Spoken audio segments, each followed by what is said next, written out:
you're listening to She Shield, your one-stop pod for all topics personal safety. I'm your host, Sophia, and my goal is to help educate women and men on concealed carry, martial arts, and all topics self-defense. This episode is sponsored by Big Tex Ordnance, your soon-to-be favorite retailer for all of your firearms needs. BTO believes in only selling high-quality gear for responsibly armed citizens, as well as providing pre- and post-sale support. BTO values firearms training and supports firearms instructors nationwide. They even pay for their own staff to train with high-level instructors to ensure that when you as the consumer reach out, you are taken care of. Today, we have Grace Laster on the show. I met Grace at a USPSA competition, or actually, we met at Keith's place, TFY Yeah, one of Keith's trainings. Yes, okay. Yeah, you were the only other female there. Yeah. And, I was like, I don't want to freak her out, but I'm really excited to meet her. And you were so kind, and I'm so glad we met. And we've recently shot matches together. So, Grace, I would love for you to just introduce yourself to the pod. Yeah, my name's Grace. I started competing in USPSA seriously about a year ago. It took a little bit of time to figure out that's what I wanted to do, but once I learned that that's what I want to compete in, it became something I was super passionate about. I love sharing my experiences and my journey kind of on social media, showing people the beginner side of things, because sometimes all we see is the pros and all the perfectionists on social media. So that's become something I love doing. And I'm super excited to be on the show today. I'm so glad you're here. And yes, I love your like reels when you like drop a mag and like you show your face and I'm just the like, realistic this is fine. Exactly. That's something I was thinking about the other day. Like a lot of my FOMO comes from the fact that a lot of reels and posts are mostly about the actual highlights of our lives. So it's really easy to play the comparison game and the missing out. So I love that you're taking that initiative. And actually, one of your reels inspired me. Did you ever see my reel where I had like a spider on my hand and I had to put my... Oh my gosh, yes. And you okay. kind of like picked it off. Yeah. Yes, exactly. So I'm pretty sure I saw your reel where you dropped your mag and then I thought like, I don't know, just all came together. So you inspired me for that one. So yes, absolutely. I'm only glad you're here. So what else do you have going on in your life? I know we talked about this a bit before the episode, but I'd love for you to tell the listeners. So I actually just got home from my first Carry Optics Nationals for USPSA, and that was definitely an experience. I wish I could go back and kind of redo some of the things I did, because when you're taking in a new environment, especially at that high of a level, knowing that all kind of like the people that inspired me to shoot are there competing. I definitely wanted to be perfect there, and definitely a little bit stressed, but I was really lucky to have Keith Tyler, who's my coach, with me. I had a really awesome squad. And so that was just a fantastic experience, as frustrating as some of my shooting stuff was, but it was great. And I'm excited to go back next year. And now I'm back home, kind of chilling a little bit before chaos starts back up. Getting a little bit more work in, and then starting grad school in August. So It's been kind of crazy here, but I have a little bit of time off this week. Good. And you chose this time to come on the podcast. I'm honored. Yeah. So, no, perfect. Yeah, of course. Anything for you. Thank you. So backing up to your nationals talk, first of all, congratulations on your first nationals. That's huge. I didn't even consider, Keith had talked to me about going and I was like, probably not. He convinced me. He was like, come shoot with me. And I was like, okay. Yes. Cool. No, I'm glad he did. And because I know you mentioned like you just need to get that first one out of the way. So as far as your nationals journey, what do you think you'll kind of either change or keep the same for your next nationals prep? I think definitely this next year I really need to push my speed. That was something I've always kind of held back on, just because I want to get the good hits, but my alphas tend to be really close together and I have a 6x11 box to shoot in. So I need to definitely push the speed there. And nationals really showed that to me. But prep wise, other than that, I think Keith and I had a pretty good plan going into it. About a month out, we just stopped pushing anything we needed to push and really gained confidence in the skills I currently had. And I think had we not done that, nationals would have been a disaster. So I think that plan really worked. We'll see kind of how I progress this next year. And if things go the way they're supposed to go, we'll keep that same plan. If things don't, we'll adjust accordingly. But I think just prepping a month out and really gaining the confidence in what I'm currently able to do was a huge help. And that we're just going to do that again this year. Absolutely. Yeah, that sounds good. It sounds like a good plan. Yes. Yeah. And as far as your dry fire training and your local matches. How did you balance that and kind of use that to help you prepare for nationals this time around? Yeah, so it's kind of convenient. I'm currently a firearms instructor, so it's nice that I have access to a range basically every single day. So dry fire wasn't really an issue. Usually I had about an hour break in the day where I could fit about 30 minutes of dry fire in. And then locals, those started out as me competing. And then I slowly learned that locals are going to be my practice. Training for nationals, obviously the stages are a lot bigger. They're a little bit more complicated because it's that high of a level of competition. But using those locals and understanding, okay, I might have a ton of mics on this stage, but this is where I'm allowed to have mics because I'm working on something else. Or I might not be as perfect in this skill because I'm practicing this other skill. That's what kind of helped me at those local matches be okay with making mistakes. And I think had I not done that, nationals would have been way more rough because I would have been comparing it to local matches and everything. So I think changing the mindset of locals being competitions and instead saying locals are my practice helped a ton, especially as we got closer to the matches happening. But it's just a ton of dry fire. Work definitely helped because I got access to the range. And if you can't see, I got my little dry fire targets that Keith gave me in the back of my office. So just having that and literally 15 minutes here and there is super helpful. And then one live fire session with Keith a month was really helpful. And then balancing live fire whenever I could at work was also incredibly helpful. Wonderful. And how many competitions locally did you do a month leading up to it? It usually comes out to about 3 a month. April was a little bit hectic for me just with some work stuff. And then I also coached a soccer team. So we had a ton of stuff going on there. Yeah. But once we got into March and then May were pretty busy. I went to, I think, about 3 local matches. I had a session with Keith. The month leading up to nationals, I had a major match in Kentucky. And then right after that major match, I had a 2-day nationals prep course with Keith. So it was just literally a ton of shooting, so much that Keith was like, you need to not touch your gun for a couple of weeks. Go rest yourself. Yes. So I'm trying really hard to not touch my gun right now. But 3 locals a month was pretty good. Having access to the range was nice. And then just a little bit of dry fire here and there. I think I eventually found a way to balance it all and found kind of the perfect amount for me.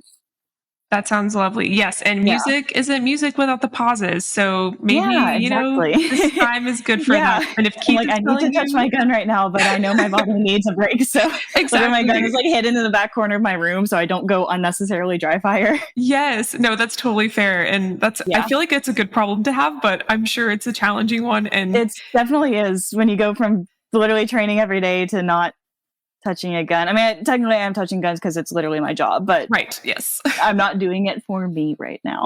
Right. Absolutely. Yeah. Well, that's super exciting. And when it comes to USPSA, I'd love to know your journey and how you got into it. Where did you even start with guns in the first place? Yeah. So I definitely have kind of a weird journey. When I was about 15 is when I learned how to shoot guns. I wanted to join the military. I wanted to go to the Naval Academy. So my dad was like, you should probably know how a gun works, and slowly that just turned into a family hobby. Like some families golf, we went to the range, and all I knew how to do is basically pull a trigger and how to keep the muzzle pointed in a safe direction. Like that was the extent of my knowledge. I was constantly missing low left, little to my knowledge, because I didn't know what was going on. And then I actually had the chance to go to the Naval Academy. I signed to be a college athlete there for crew, or rowing, if you don't know what crew is. And once I got there, just didn't have guns. It was just, I was in school, right? And had a medical issue happen. So I had to end up getting medically discharged from the Navy, medically separated from the Naval Academy. And so kept on going to college, other places. So obviously can't have guns at my colleges, right?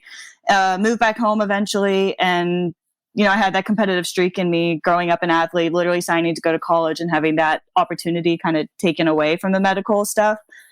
And I was just like, I need something to do with this competitive energy. I can't just sit here and not do anything. Right. So I tried out a couple of things. I tried Spartan races. I tried marathon running and learned running is not for me. Considered maybe like weightlifting or something. And my dad one day was just like, why don't you just go try a local USPSA match? You know what they are. You shot one when you were 18. You've seen them a couple times. Why don't you just go try it? And way out of my comfort zone, decided to go to a match in September of 2021 and finished dead last. I'm pretty sure I missed like half of the targets. I zeroed way too many stages, but I was like, this is kind of fun. And I was like, no, I'm going to go again. I'm going to go again next month. I'm going to go to my local club. I'm not going to go to another place. I'm just going to come to the place I'm familiar with. So I went again the next month, and then I just kind of kept on going. And eventually we got about a year into it. I hadn't been fully competing. It was maybe a match every other month or something. And then in June of 2022, I discovered Keith Tyler with TFI Academy. He had moved to Tennessee, I think like a year prior or something. And I was like, I'm just going to take a class with him. I might be fun. I don't know how it's going to be. Went to the class, and I don't know what magic stuff he has going on in his range, but I was like, I want to do this. This is where I want my energy to be. This is what makes me happy. Or I was missing targets left and right at his class too, because, you know, I didn't really train that much, but in just those 8 hours, he was able to fix my shooting so much. And I was like, oh my gosh, I freaking love this. I want to do this for forever, basically. So last year, about this time last year, I was like, I'm going to fully dedicate myself to this. I told Keith, I want you as my coach. I don't want an instructor. I want a coach. Like, I want to be an athlete. How can we make this work? And so he kind of took me under his wing. I've been practicing with him about once to twice a month. He's given me homework to do, live fire, dry fire. And it's just been an amazing journey. And I know it's different than most people who either grow up shooting or they have never touched a gun, and the first time they touch a gun is at a match. And so I'm kind of that awkward in between, but it's kind of nice to be able to show people that you can still be new to something and still have maybe a little bit of experience, but still grow so much in it if you just come in with an open mind and just kind of keep going and push yourself out of your comfort zone. So this past year of dedicated training has been so incredibly eye-opening, and I'm so happy that I decided to go to a match one day and randomly decided to go to Keith's firearm training one day.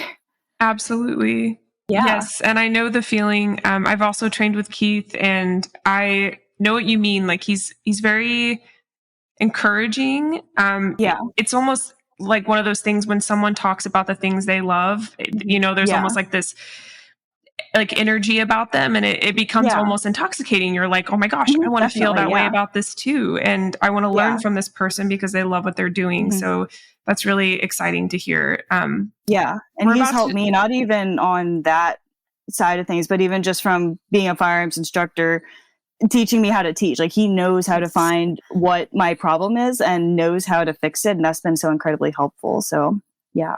That's wonderful. So that was about a year ago. How has your mentality surrounding USPSA changed from then until now?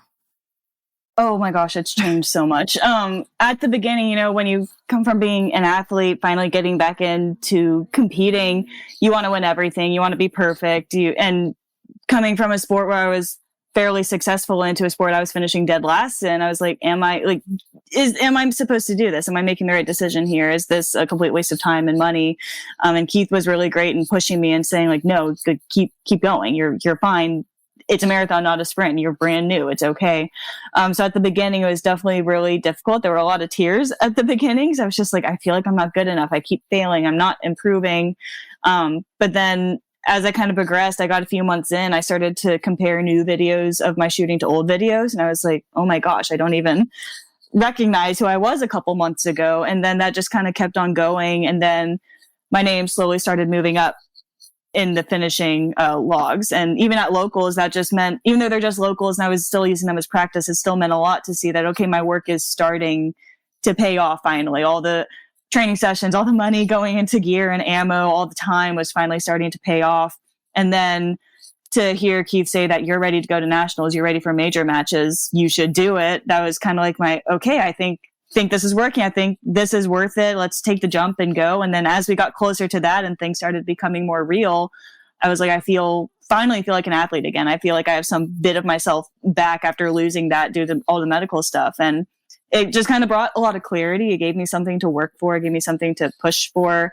And just having something to train was really, really fun to do and really encouraging and motivating for me. So as we got closer to majors and nationals, using those locals as training sessions and seeing how other people push themselves and recognizing that I'm making my own stage plans now. I'm not listening to other people tell me what to do, or I'm able to do this training session without a coach present by my side. It just became really, really eye-opening that if you just keep going, it's going to work, and that it is a marathon, not a sprint. And that's not the most fun thing to deal with, but seeing that transition and seeing how I've been able to mature in the shooting over just a short year is really encouraging. And I'm super excited to see where I can go with all the support that I have from everyone.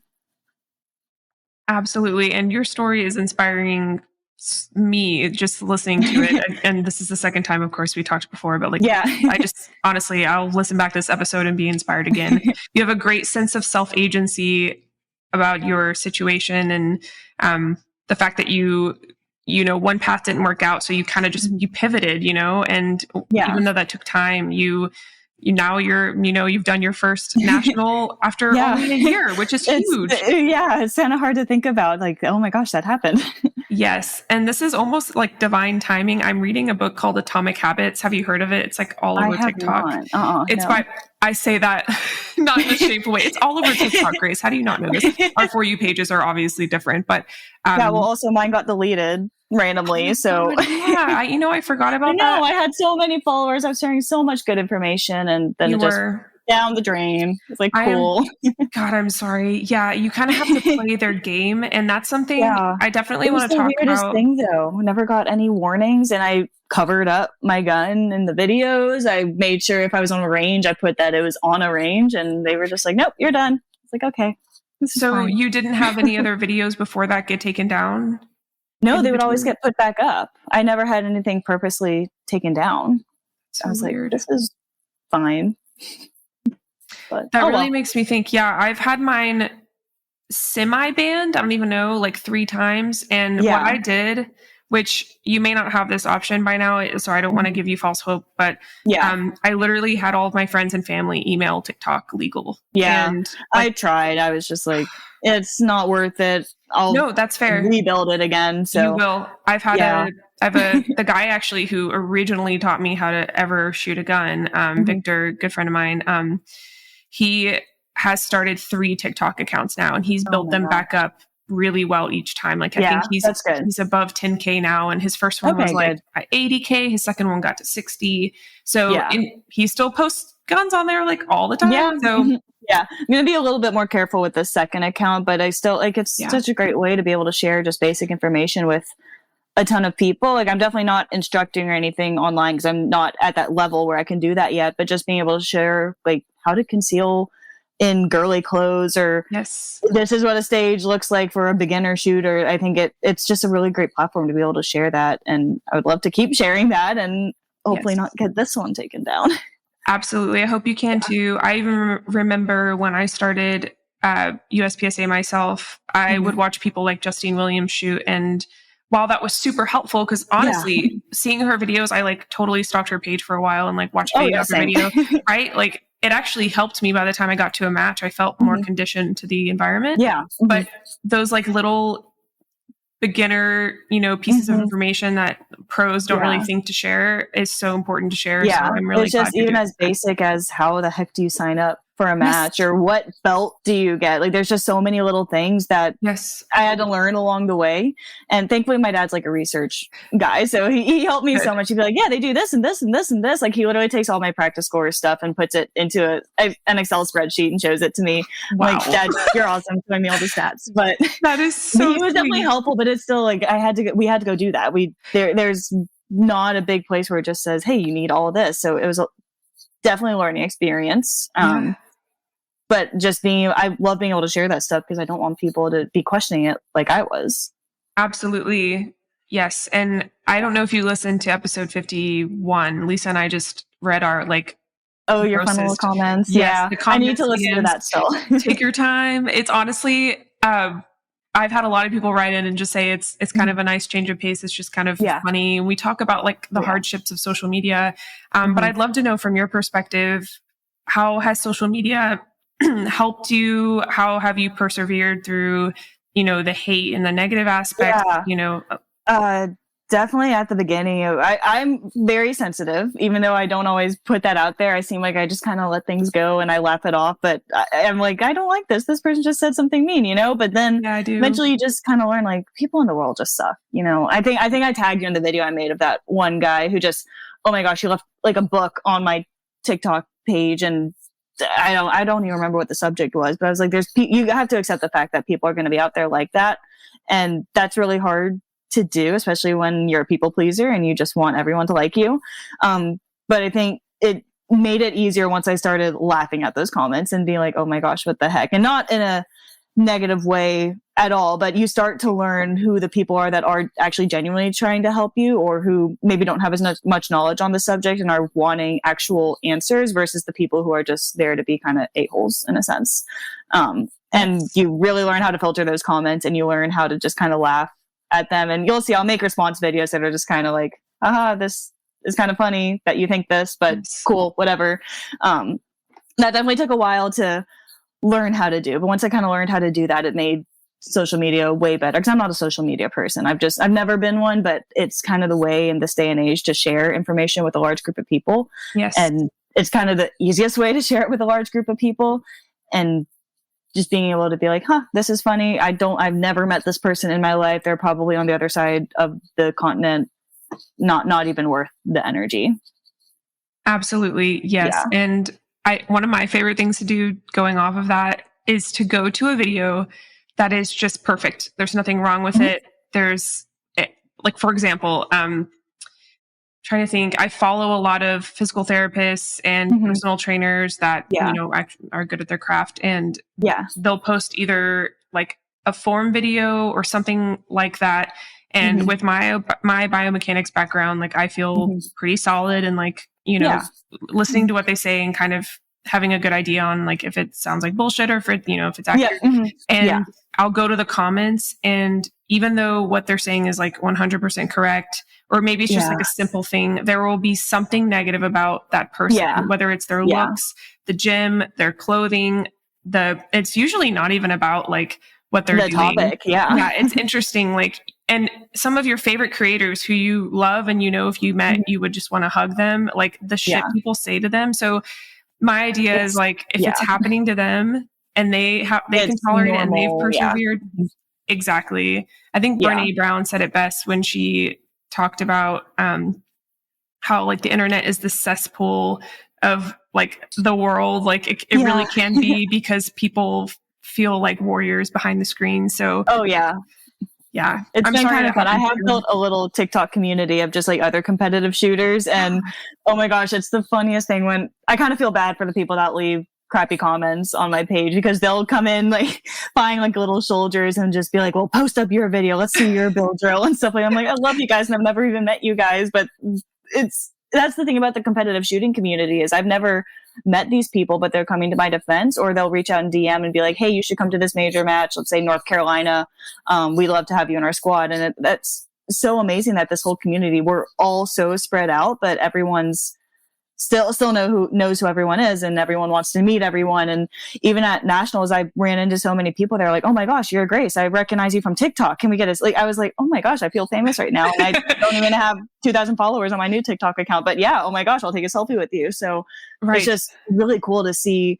Even as much as I hate posting on social media just because I'm super lazy, it's still fun to see the connections that you can make from it, even the super, super random ones. Absolutely. And you do engage your community well. So it doesn't matter if you have hundreds or, hundreds of thousands. I have over 100K, and my engagement's not super great. Like, I hope no brand that's wanting to work with me is listening to this right now. But I sometimes get to points where I'm like, fuck these guys, because I get like so many like hateful comments, and I really have to pick and choose when I want to go through them. So, I mean, good for you for like persevering, engaging, and the fact that there are people out there willing to stand up for you. I mean, that's great morally, but also boosts engagement. So I know, exactly. That's why I let that guy comment that book on my last account, because I was like, well, I'm getting like, I don't know, 100 comments on each post I have. I mean, I guess that's how the algorithm works. It's boosting engagement. So we'll exactly.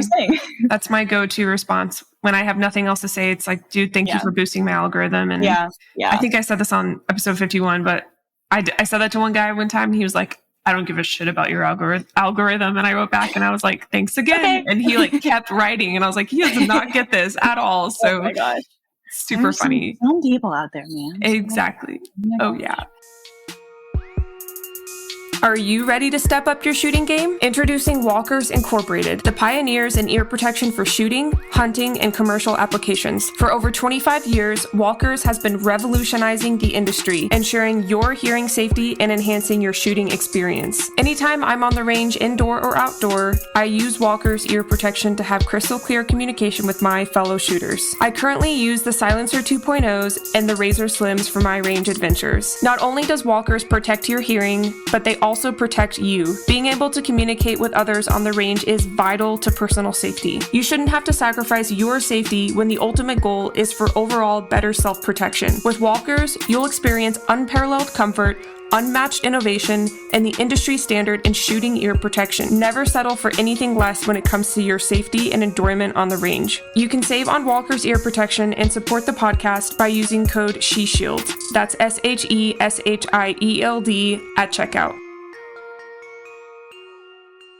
So I'd love to pivot a little bit and talk about your instructor life. And I'd love to know, how is USPSA like played into you instructing and vice versa, if you don't mind sharing? So instructing wise, I knew I definitely wanted to work with beginners just because that's one where my skill set was. I'm definitely not at the level to be teaching advanced stuff. And I think it helps to know where I'm at. But I think it's also, I remember, like I said, I had been around guns for a while, but there was so much stuff I had no clue that I didn't even know until I started training and working with Keith. And I was like, there are so many people out there that don't know these little fundamentals, and I don't want other people to go through that same struggle. So that was what I really fell in love with. And I love teaching Handgun 101 classes. I love working with new shooters and seeing their faces after they see that they are capable of shooting that gun, and even hitting dead center every now and then and learning that they are capable of doing this. So that just kind of brought me a lot of happiness doing it. And then just kind of as a icing on top, it forces me to be a better shooter because I can't instruct these people if I don't put the training in and if I don't know what the heck I'm talking about. So it forces me to really be educated in the subject matter, and it forces me to be a good shooter. Like I have to be able to demo things. I need to be able to show them that this is what happens when you do this thing right. So forces me to train for sure. And it's been really fun. It's also helped me a lot with people skills, learning how to talk, learning how to teach. I think that's a big thing with a lot of instructors is that they can shoot incredibly well, but sometimes they can't tell you how to shoot really well. They're fantastic at showing it, but you ask them to break down to the nitty gritty things, they can't always do that. And I was like, I want to make sure I'm the person that can explain the nitty gritty things to people, because I used to be the person, I want to be the person that knows literally everything. Like how the heck do I press the trigger? I know move the trigger, but how do I press the trigger? So that's what I hope to be for other people. At the current place I work at Glock Store in Nashville. I've actually started a Women's Only Wednesdays series there. It's still fairly new, but it's on the second and fourth Wednesdays. And that's just a community for women to literally come together. We're going to start, you can be an experienced shooter, new shooter, never touched a gun before, been shooting your whole life. It literally doesn't matter. We're going to start from the beginning. So if you're new, you know what you're doing. If you're experienced, you get to rehearse the fundamentals and then just kind of go from there and learn how to, maybe conceal carry, how to draw from a holster, how to defend yourself in certain situations, and just kind of have fun with other like-minded people. That's amazing. And have you started sharing that on your social media?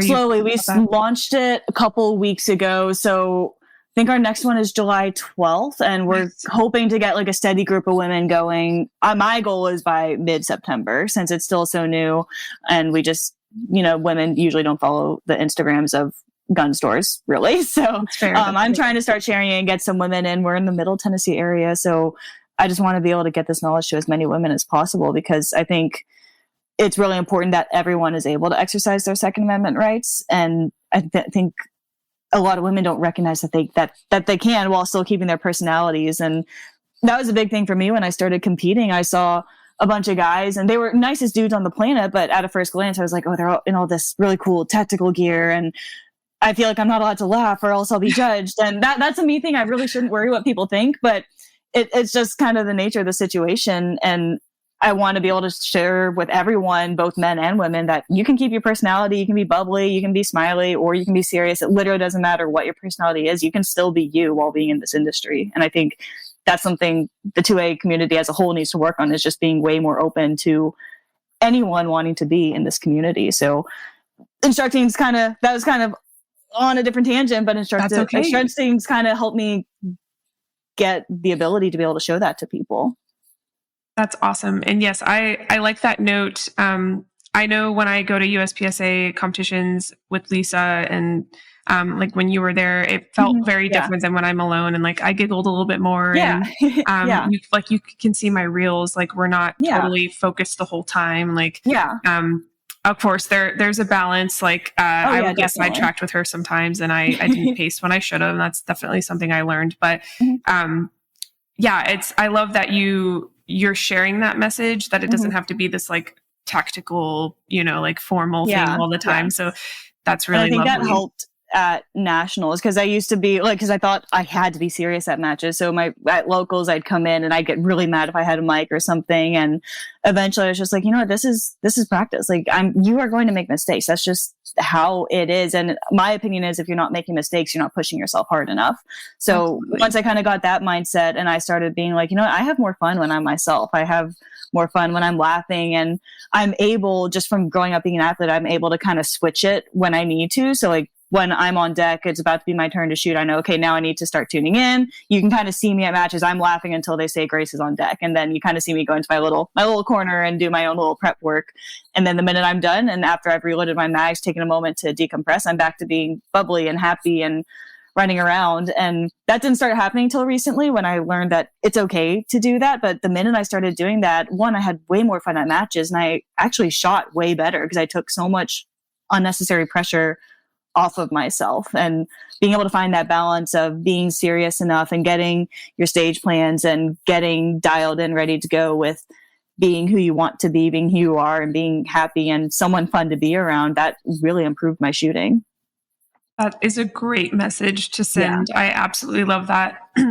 Very cool. And I kind of want to pivot. This is something I really want to hear from your take, because Keith and I talked a lot about how my stature, as someone who's 5'10", I weigh around 190. That's going to change soon because I'm going into prep for bodybuilding. But hey, oh my gosh. I know. I meant to tell you that before. Oh, you're going to be so disappointed. I could never do that. Thank you. Oh my gosh.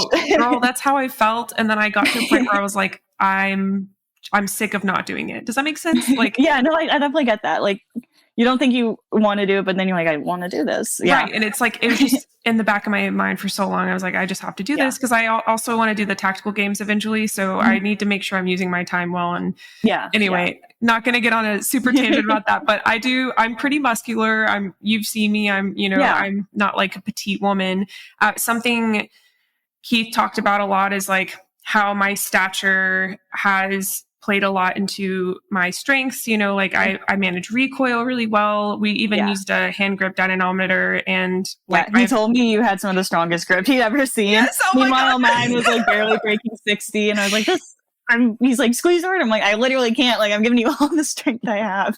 Okay, so that's exactly what I want to talk about. So he said, and I know I'm quoting him, but it's nothing bad, so I'm sure he wouldn't mind. But we can always take it out. But he said that you've been building your grip with strength training, like lifting heavy. So I'd love to hear how you've been kind of, first of all, how your stature, which I don't want to describe your stature. I'd rather you do that if you don't mind. And then kind of talk about how that has affected your shooting journey and what you've done to kind of like play on your strengths. Yeah, I would like to say that I'm pretty muscular. That's just kind of what I would like, because that's what I train for, but it's definitely much more of a lean type of muscular. Like if you look at me, you wouldn't suspect that I'd be able to lift as much as I can. And right now I currently can't, because I haven't been to the gym since before nationals, but that's fine. We're about to keep going.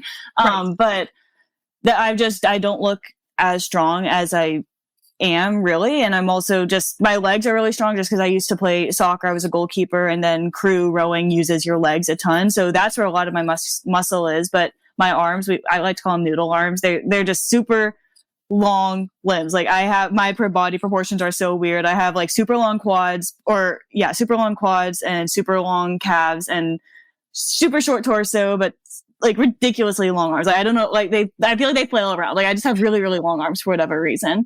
And so the muscle doesn't build just physically, we both have the same masters in nature. The muscle depending on your bone length, just works a little bit differently. The pendulums are different. The biomechanics are different. And because of that, my muscle mass is very different. And Keith and I learned that my grip strength, even though I have muscle, I didn't have it in necessarily correct places for shooting, if that makes sense at all. Yes. Stance wise, like the lower body was great. Like that was settled in because that's what I grew up doing sports wise. But the upper body, a lot of my stuff didn't require upper body. So my grip strength wasn't really there. I have like shoulder strength and can bench press and whatever, but translating that into holding a super heavy gun, like I shoot the SIG X5 Legion, that's a pretty heavy gun.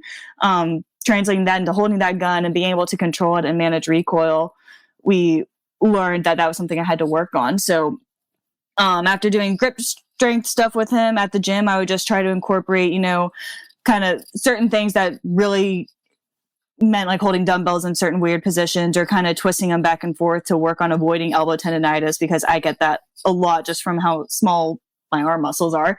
And just trying to do shooting specific things. I went on YouTube a ton and looked at stuff for tennis elbow and stuff for grip strength. And I just would incorporate that into my strength training, use it as either a warm up or as part of a cool down, or as kind of like a superset with a bigger exercise. But that helped a ton. And the minute I started learning how my body worked in relation to holding a certain type of gun, it helped me manage recoil a lot more and learning what angles I need to have my body at.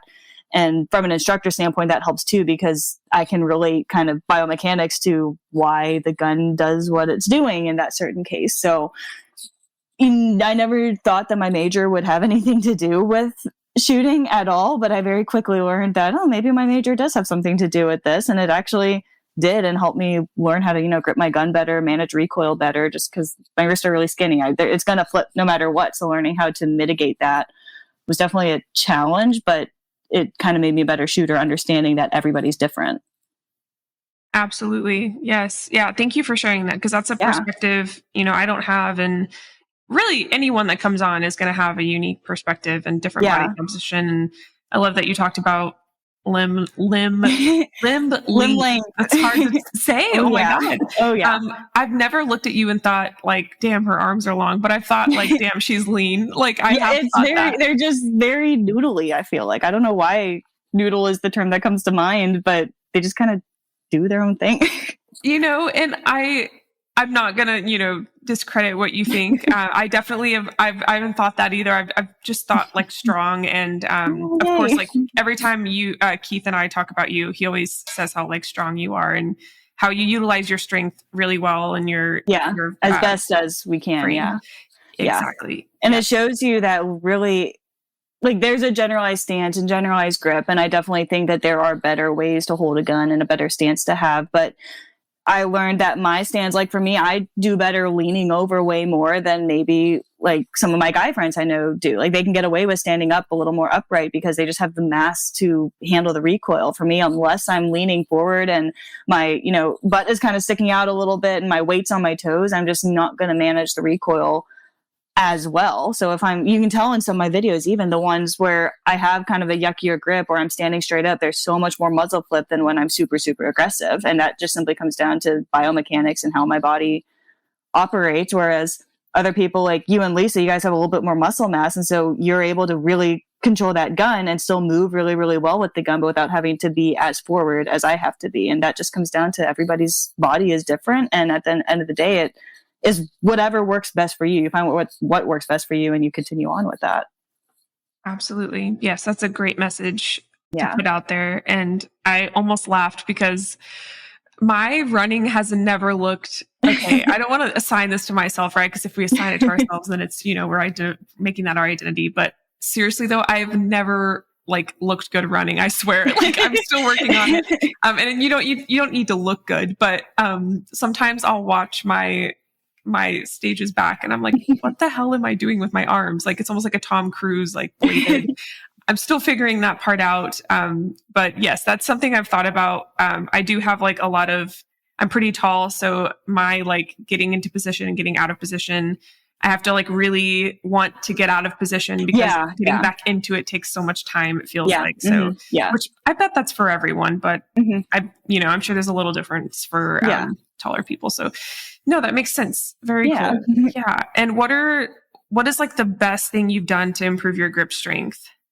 Ooh, Keith gave actually, I have it on my desk. Little grip trainer. I actually need to return this grip trainer to him. I meant to do that. I've been meaning to do that for like the past year, but little grip trainer, this was fantastic. I think Lisa actually used one of these as well, but just doing tons of reps with this, definitely holding it. A big thing was kind of squeezing the grip trainer thing, but keeping my trigger finger independent to really learn how to isolate the smoothness you need with the trigger finger from the proper amount of activation you need with your wrist and hand. That helped a ton. And then another thing that helped was kind of taking like a hairband or rubber band, or they make bands you can do this with, putting them on your fingers and extending your fingers the opposite way. That helped a lot because that works muscles you don't even know you have. And when you know how to use those muscles, they helped a ton with being able to grip that gun properly. And I don't remember exactly what we got my grip strength up to, but I think last year when I started with Keith, it was both hands were barely breaking, like 55 or 60, and eventually we got it up to over 80, I think. So coming from where I started, that's quite a vast improvement. So definitely just grip trainers. I think they're called Captain Crushes or something like that. And then a lot of dead hangs helped a ton, especially because you need to be able to have grip strength in order to dead hang on a pull-up bar. So I started incorporating that. Any sort of weight holding where the weight's kind of hanging from your hand helped a ton because you have to activate those muscles in order to, not drop the weight. So, right. Yeah. Yeah. And what's your, if you don't mind me asking, just because I know you said you lift heavy, and I just want you to tell everyone because I know a lot. But what's your current deadlift PR? Like either 1 rep PR, 5 reps? It's been such a long time since I've done a deadlift PR. Okay. I know my latest 3 rep, I think was 225. Amazing. And I think, they have those charts that show what I think what equivalent would be like 240 or something for one, something like that. I'm trying to memorize the charts that they gave us. I'm not your girl for that. Like that, but yes, I should know that as a personal trainer, but I always have to pull it up. Yeah, I should also know that as someone in grad school literally for that, but well, it's fine. If it's not on a test right now, you're fine. Yeah, it's fine. Yes. It's fine. There's this amazing little Google and textbooks. Yes, exactly. And 225 is impressive. So yeah, I don't know if I'll be able to hit that again. It's been a while since I've done that, but right. Yeah. And yeah, it's totally fair. It's not that your muscle has atrophied. It's that, it's just that I don't learn how to reactivate it. Yeah, exactly. Yes. Especially when you change. And that was when I was training for pure strength, and I'm training more like an athlete again, because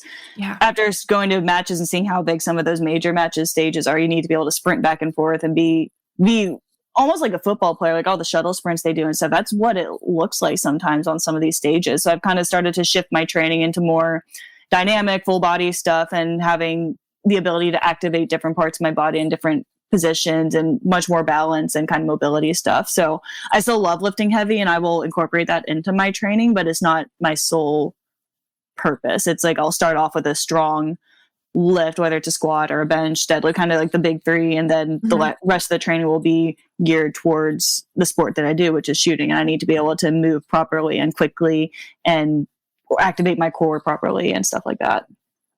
Absolutely. Yes. Yeah. And this perspective is so unique. I haven't had anyone come on and talk about the physical training side behind USPSA. Just they've mostly so far, we've really just talked about training gear, USPSA specific training gear. So this is great. And you talked a little bit about your PhD, but what are your goals with that? And what would be your ideal job as a result of it? Yeah, so I'm currently getting my master's in exercise physiology, and the long-term goal is to get a PhD.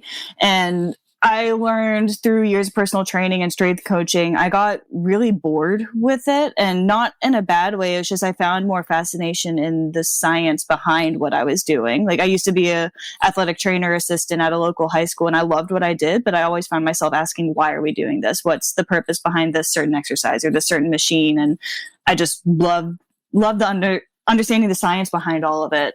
And that's what I'm going to grad school for. And I want to learn how to do research, how to ask the questions, how to learn the answers to the questions, how to develop things. So that's what I'm currently going to school for. And the long-term goal is to kind of have my own business. And I want it to kind of be geared towards athletes for sure. And personal training and strength coaching can be provided. But essentially I want it to be kind of like a research place where we research ways to develop athletes, reaction times, how does your body respond under stress, how can you perform your best under stress, little things like that.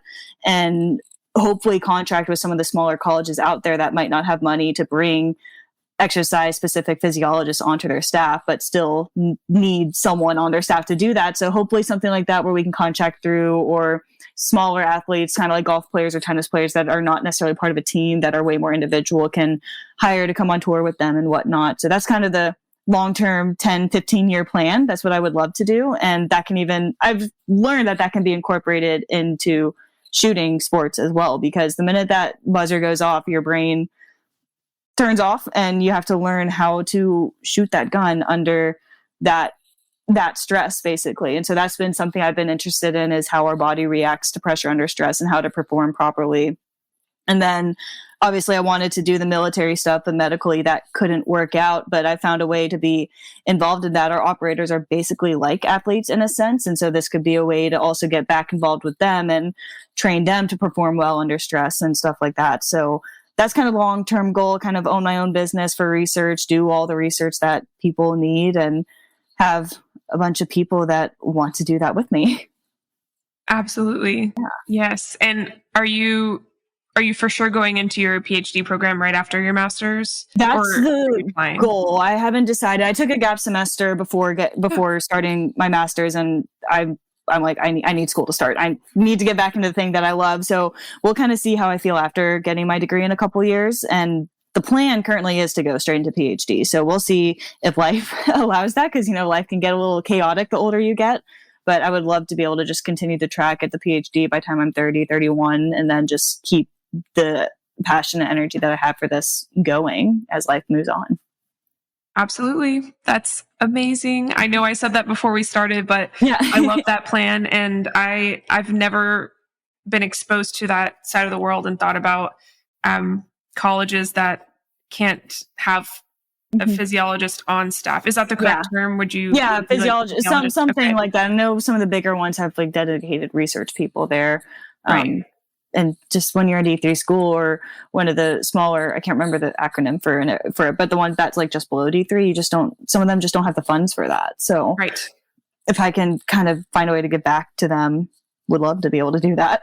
Absolutely. Have you considered applying to the U of A program? I'm assuming they have a program. I don't know. I haven't. I've actually been interested in University of Auburn, nice. Or Auburn University down in Alabama. They have a warrior science program with their PhD in kinesiology. So they work with ROTC people, and it literally ties everything I want to do. I can obviously do the athlete stuff, but then it also opens up a door for me to work with the military in the literal subject that I love. So Auburn's been the place I've really had my eye on since I discovered this topic of study, and since I kind of wanted to get that business rolling. So that's hopefully we'll be in Alabama in a couple years. And it's also not that far away from a couple gun ranges. So still be able to shoot and train. Yeah. I love that. They would be silly not to take you because, and I'm sure your interview is going to be very unique. Like your journey and your perseverance. I mean, your story alone just shows like integrity and, like I said, perseverance. So it would be just downright terrible if they didn't. Oh my gosh, I don't know what I would do. Yes, no, that's totally fair. But I will say, I know I'm in Fayetteville, so this is totally biased. The U of A is a huge research university. So might be a good place to throw your hat, I got a couple options. I know them. Yes. Appalachia University, or I think it's University of Appalachia. There's one up kind of in North Carolina where they do it like so much research. So I'm still just kind of picking out little places, seeing what else there is. But Auburn just caught my eye because of that warrior program. But definitely looking at all kind of the big schools that I know have those type of facilities and are really known for their strength and kinesiology departments. Wonderful. Yeah. I can just see it. It's going to be awesome. I'd love to go ahead and pivot, if you don't mind, kind of to concealed carry. And I know we talked about your stature and how you've kind of trained your body, to be kind of fit for competition. How is that also applied to concealed carry and your mode of concealed carry? Yeah, so concealed carry was definitely a ton of trial and error. I thought when I turned 21, started being able to get my license and everything and be like, oh, this is easy. Just put a gun in a nice Kydex holster and I'll be set to go. And then I was like, I don't wear jeans all the time. I don't always have a belt. I can't conceal this giant Glock 19 or SIG 320. Everyone's like, get the biggest gun you can, so that way it'll be easier to shoot, because that's how guns are. The bigger they are, generally they have a little bit less kick. So I was like, I want the biggest gun I'm able to conceal, and I can do it. And quickly learned I can't do that, just especially on my stature. And so it took a ton of trial and error. I watched a ton of videos online of other women that I follow, Armed and Styled. I don't know if you know her, Tessa. I do, yes. Oh my gosh, I watched so many of her videos, and she was incredibly helpful. I got to meet her at the SIG Rose event, Good. and oh my gosh, I love her so much. So awesome. Her videos were so helpful trying to learn how the heck to conceal it, because she's smaller than me, yes. And she conceals the same gun as me. Okay. I think I definitely did a lot more shooting, trying to figure out what gun is the biggest I can go with while still being able to conceal, and tried the Glock 48, and it worked okay, but it was definitely still, I could conceal it, but it took more work than I wanted to be able to do it. And I'm kind of a lazy person sometimes. I didn't want to do too much. And so eventually I transitioned to the SIG 365, and that was perfect for me. It's literally what I carry every day. And then from there, I started messing with different holster options. So I have a small partnership with Better Holsters, and I used them before they even reached out to me and had me be a part of some of their things. And their holsters I love. They're Kydex. They're super slim, which on my frame works incredibly well. Ulti-Clip has been a humongous thing, because even with jeans, I can clip it onto jeans and not have to wear a belt. I use the Comfort Concealment Band a ton, because I can literally wear that with leggings, and it's so incredibly convenient just to be able to clip my holster on this band and strap it in my leggings. It's so nice, because as an athlete, I wear leggings and shorts all the time. So that's been really helpful. Crossbreeds, their new belly band that they came out with, I've loved that a ton, especially for walks or hikes or runs, because it literally doesn't move. You can also adjust how tight or how loose you want it, and that's really fun. And then eventually I want to get the Filster. I know Lisa speaks super highly of the Filster Enigma. That's kind of the next thing I would like, because it doesn't require a belt and it's super, super stable. But absolutely. For smaller women out there, biggest thing I would say is shoot the guns, figure out what style of gun you like, and don't be afraid to try 380. I know a bunch of people hate 380 guns, but they still get the job done if that's what you are confident training in and what you want to train with, and get it. I shot the SIG 365 380, and it was one of the smoothest shooting 380s I'd ever shot. And I got my mom the Rose for her birthday, and she freaking loves it. So that is so sweet. Don't be afraid to try different guns. Figure out what style you like, and then just know it's going to be a lot of trial and error, unfortunately. But my goal is hopefully if I can tell you the stuff that works for me, like the Better holster, the Comfort Concealment Band, hopefully that can help other women of kind of smaller statures be able to conceal and wanting to conceal. Absolutely. Yeah, that's very cool. And have you ever had any interest in going to kind of the other side, which let me just stop and kind of go back, because I feel like I ate my own words. Not that competition shooting doesn't apply, and this is a double negative, that doesn't apply to self-defense. It absolutely does. Yeah. But as far as like disciplines, going to the other side, have you ever considered training like the 0 to 5 foot, like combative firearm style? I would love to be able to do that stuff. So I actually recently started taking Krav Maga lessons. That's been something I've been wanting to do forever. And I grew up in high school. I had a really nice mentor who's in the Air Force and owns a self-defense group here in Nashville. And so I kind of learned how to be vigilant, how to always be ready, and how to at least get away if I needed to, but I always wanted to learn the close combative skills. I just think hopefully I never have to use them, because I don't ever want to be that close to someone. Same thing with the gun. I hope I never have to pull my gun, but it's still, I'd rather be prepared and the chances I need to use it, know what the heck I'm doing. So I love doing Krav Maga. I've been doing that for a couple months now, and I love it. It's again, another way to kind of get the athlete energy out. And then from a shooting standpoint, I'm a firm believer that if you're concealed carrying, you should be training that as well, because there's a lot more risks than I think people recognize that come with concealed carrying. If you don't have a proper holster, if you don't have proper trigger finger discipline, if you don't know how to aim your gun and hit what you're intending to hit, there can be a ton of consequences. So I think especially in the competitive world, that's something that's way overlooked, because I'm constantly competing or training for competition and whatnot. And that's totally fine. It's my sport. But if I'm concealed carrying, I need to know how to operate my everyday carry gun as well. So I try to generally end or start each session with a little bit of draws from my appendix holster or from whatever holster I'm wearing that day. Just, it forces me to actually get the work in. And eventually once, kind of life dies down a little bit, would love to take some classes that involve kind of that 0 to 5 yard range of things that you can't really get anywhere else. Absolutely. And even if that's a seminar and then you just take notes and you train that stuff from home, like you don't, I think a lot of people think you have to, go to a class like 3 days a week to learn it to its fullest. But sometimes those instructors that are worth seeing are not available like that. And it's okay to just like have seminars, go to multiple of them, and then train from home. So and I think I told you the combative seminar is coming up in September, and that's on the 22nd. I don't know if there'll be spots open by the time this episode comes out, but hopefully if you're listening and you're like, at it. oh my gosh, yes, definitely do. It's going to be the nation's like 17 top instructors, top 17 instructors, for combative firearms, and also like everything under that. So like also, managing unknown contacts. It's basically Craig Douglas and ShivWorks, and then like people training and under Matt Larson as well. And this is like the worst propaganda speech ever given for it, but I don't have this typed out. I'm not an affiliate.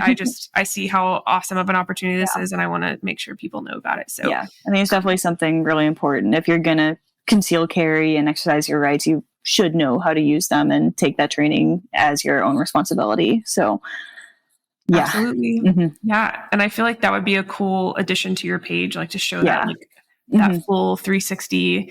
You're making so many differences now. I can just see it in your posts and from what we talk about. So that is amazing. And then as far as like your goals with USPSA, maybe even like self-defense with Krav, what are your goals maybe for the next year, next 5 years? What are you thinking? I think definitely. So I'm currently like a high C class right now in USPSA, and my goal is to make B class by the end of this current year. Literally, I'm so close. I think we had a classifier at nationals, and B class was 4.77 hit factor. Mine was 4.76. Oh, wow. It was literally one delta that did it. So that's a big goal of mine, is to just kind of keep moving along that track. Just keep shooting my game. I think self-confidence is a really big one, because I don't have a lot of that. And that just comes from being a people pleaser and wanting to be perfect in everything I do. And when I'm this new to a sport and this new to shooting in general, I have to be okay with making mistakes. So that's a goal for me, is to continue to build self-confidence. B class is definitely like a hard goal. Soft goal is the self-confidence.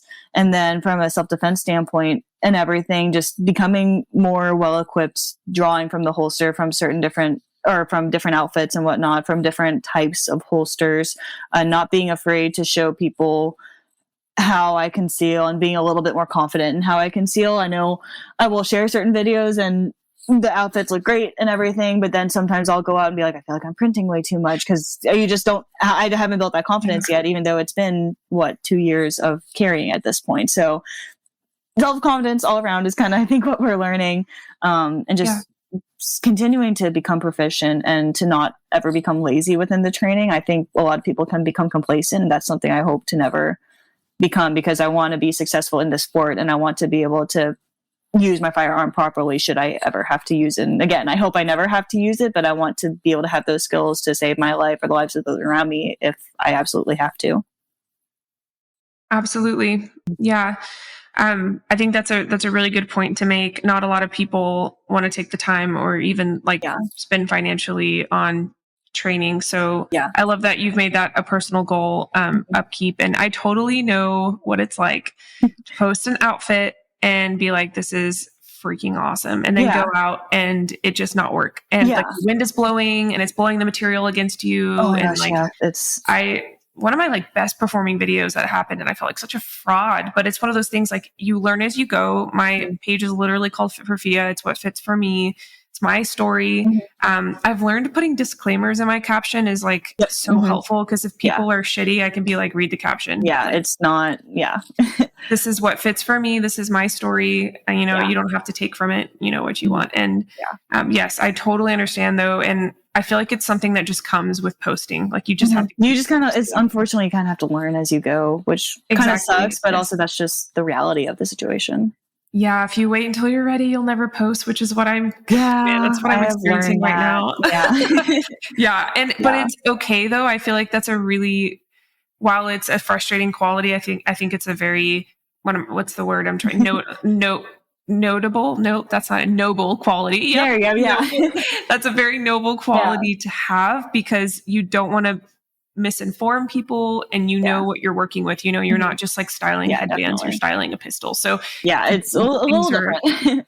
I think definitely being vulnerable too, and that comes from both like sharing concealed carry stuff and competition stuff, just being vulnerable, because I would love to get to the professional level and be winning all these matches. Like I would love to be that. And I know that's definitely a few years away, because, you know, I just started this. Again, I'm not going to be there right away, but right now being vulnerable, so that way in a few years, when hopefully I am at where the place I want to be, all these new shooters can look at me and be like, I look up to her. She inspired me because she was vulnerable. And I saw that her journey, she just wasn't perfect right out of the gate. Like it took her a minute to get there, and it's okay to not be perfect. It's okay to be new to something. It's okay to not know exactly what's going on. It's okay to finish last and miss your targets every now and then. So vulnerability is something I've learned that is really helpful on social media, and it also helps me feel like I don't have to be perfect. It feels way easier to post because I'm like, you know what, someone's going to appreciate that. Like I know I would have appreciated seeing way more mistakes on social media when I first started, because that was the biggest driver of me feeling like I wasn't ready for this sport, was because everything I saw was literally just perfection. And I think showing that to people and encouraging them, like, look, it's not all unicorns and rainbows. It's not all perfect. And that's okay. You can still be super successful while still being new, is something that's really important to me. That's lovely. Yeah, that's totally true. And that even touched me, because like I'm doing my first competition this coming Sunday since I've been back, since I moved, got married. It's literally a week after, this is the Monday after my honeymoon. So I'm like dry firing, and I'm like, holy shit, like my grip is so foreign. Yeah, I'm having to break it all down. I'm like, I remember literally a week after having the flu, I picked my gun back up and I was like, it's been a week. What is this thing? Yeah, exactly. And it's so easy to get into your head, but I love Keith's motto, which is process over outcome. And at the end of the day, you have to rely on. It's so hard to remember that, and he has to remind me of that too. He's like, this is where you are. Like, because I got mad about finishing, I think at Kentucky State, I finished 58% or something, and this B class finish is 60%. And he's like, that's where you are though. Like, look at how many GMs were there. Like, you are fine. Look at where you were a year ago. Like, look at the process. Literally compare yourself. There's two different people, and it's okay to not be that high level yet. Like, you've been doing this for a year. So I really wish I had someone like that when I first started. In fact, even when I was a kid, because when I was a kid, I was looking at college athletes and I was like, why are they so perfect? And I'm not. So it's just so difficult, but I really hope I can continue being that person for people that is like, oh, she's not perfect, and that's okay. You can still be successful while learning. So yes, absolutely. And I know I've been like saying this a lot, but you really have inspired me to dry fire more. Like, oh my gosh, yay. I swear to God, tried to do that dry fire thing, and I was so bad about posting on my stories. I literally did it every day, and then I'd see your stories and be like, well, I already dry fired today, and I haven't shared that I dry fired. Whoops. I do the same thing, because it's like by the time you dry fire, it's like, I don't know about you, but like, my phone up and film. Yes, I'm the same way. And it's also like, I'm so focused on the dry fire, and I'm afraid that my phone will take away from it. So I'll put my phone away, or I won't even like consider it. And then, but it shows. The phone does pick up some funny bloopers, which can be fun to share. That's true. Yes, I learned how much I talk to myself when I dry fire, when I shoot, and I would never known that if I didn't film myself. I'm like, oh my, and Keith will I will apparently talk to myself in the middle of training. He'll be like, did you just talk to yourself, or what did you just say? I'm like, I don't know. What are you talking about? Listen to the video. I'm just talking to myself as I come into a position or something. So it can provide some fun if you remember to film yourself. Absolutely. And that just reminded me, when I first trained with Keith, I would not shut up about like when I messed up, I'd be like, crap. Or like if I was going, I would literally be in the middle of a stage that, one of his stages, which he would set up. And you can hear me in the video, like almost like screaming or like, I don't know, it's like a little yell and like the sound gets like, like as I'm like, cause I dropped a mag or like, I know that I'm like doomed and my time is shit. And like, I remember him being like, stop doing that. You're reinforcing the negative actions. And like, I know he preaches that book, which I read it. With winning in mind. Thank you. Yes. Yeah. Oh my gosh. That was such a great read. Man, reading it once, I don't feel like I got anything. I need to go back and read it again. Like I've heard like every time you read it, you'll get more out of it. So I need to do it. I need to go back and read it a second time. Let's do that. You know what I mean? Set a goal. Right. Exactly. And like talking, especially from stage to stage, even in my like, I think I've only shot 6 matches. That sounds right. If that's wrong, I'm not intending it to be. But even in my short 6 matches I've shot, I noticed like my mentality, if I like, especially when Lisa's there, I'll be like, shit, like, I can't believe I just did that. Like, did you see that? Like, you know, and then the next stage will be terrible because all I did was just it carries over. Yeah, exactly. Yeah. But the ones where I'm like, you know what? I'm actually really proud that I didn't totally fall on my face in the mud. Yeah. It goes really well the successes. Next day.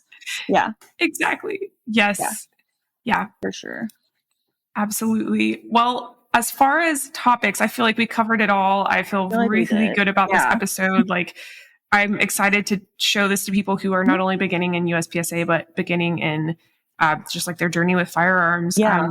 Is there anything else you would like to share or anything you would like to say to people who are maybe hesitant to start their gun journey or even their USPSA journey? I think definitely just go for it. Like, get out of your comfort zone. And that's coming from someone who hates going out of her comfort zone. Like, I hate making phone calls to make appointments. Like, I refuse to make phone calls to make doctor's appointments. Like, that's how much I hate going out of my comfort zone. But it's understandable. So understand, if you're that type of person, I feel you. I know where you're coming from. But just know that the community is so open and wants you to succeed. And that was the biggest thing. There were so many people, even before I started really wanting to get into the sport and before I started training with Keith, at the couple matches I went to just to see if I even liked it, everyone was like sharing their stage plans with me and telling me, hey, if you run out of ammo, I got some for you, or hey, you should come out for lunch with us when we're done. Like, and I had known these people for maybe 3 hours and they were so helpful. So know that it's gonna be scary. That's just how it works whenever you try something new, but know that the community wants you to come. We want more people in there. People want you to succeed. They're gonna help you. And whatever you do, and this doesn't just apply to shooting or competition, this applies to life in general. Just my biggest thing is never quit. And that came from my medical journey and trying to figure out what the heck to do with myself after what felt like all my life and dreams were taken away. But just never quit, because you're never going to reach your full potential and figure out what you are truly capable of unless you don't quit. So that's my biggest thing. That's what I end everything with. Anytime I give a little speech or motivational spiel, it's always just never quit. Don't believe you have any limits, because if you think you have a limit, you're gonna not do anything great or anything good necessarily. So just push boundaries. Don't be afraid to try things. Be tenacious, be resilient, and really just like literally never quit. That if you go on my page, you can see my little mantra is never quit. I literally have it tattooed on my arm. So never quit. Amazing. I love that. Yes, you are. Yeah, you say that in your representation of it. That's wonderful. Thank you so much for coming on the episode. Thanks so much for having me. Today. Absolutely. And I'm so glad we got to do this. It's been in the back of my mind for a while. And I wrote you, I've been trying to do this thing where like, if something takes under 2 minutes just to like do it, get it done. Mm-hmm. Yeah. It's not always like easy to do that, but I just wrote you and I was like, hey, do you want to come on the podcast? Here's the link if you do. Okay, bye. So I was so glad we did this. Absolutely. Well, thank you so much. And if you're listening and you want to see exclusive video content, you become a Patreon. I think soon I'm going to make another aspect of Patreon exclusive and just start posting these full videos on YouTube. So that might be coming up soon. Keep your eyes peeled for that. Otherwise, you can visit the She Shield Instagram and TikTok at She Shield Pod for show updates, pictures of our guest speakers, and podcast highlights. Thank you to Sagetta Gear, one of the official sponsors of She Shield. For concealed carry and duty gear, you can use code SheShield10 for 10% off your Sagetta Gear order and to support the pod. All resources mentioned, including all of Grace's links, will be in the show notes, which are the notes below the title, the loads below the Nidal is what I was about to say. And if you like the podcast, you can help by liking, subscribing, and leaving a review. This is pretty easy to do on Spotify. You just scroll up. There are those stars. If you just want to hit 5 stars, that would be amazing, or whatever you honestly feel about the show. And if you or anyone you know is a firearms owner experiencing a mental health crisis, look into holdmyguns.org. They are an organization that will connect you with your local gun shop or FFL to store your firearm for you. The link to access their website and to find a storage location and partner is available in the show notes as well. Thank you for listening, and in the meantime, stay safe and stay vigilant.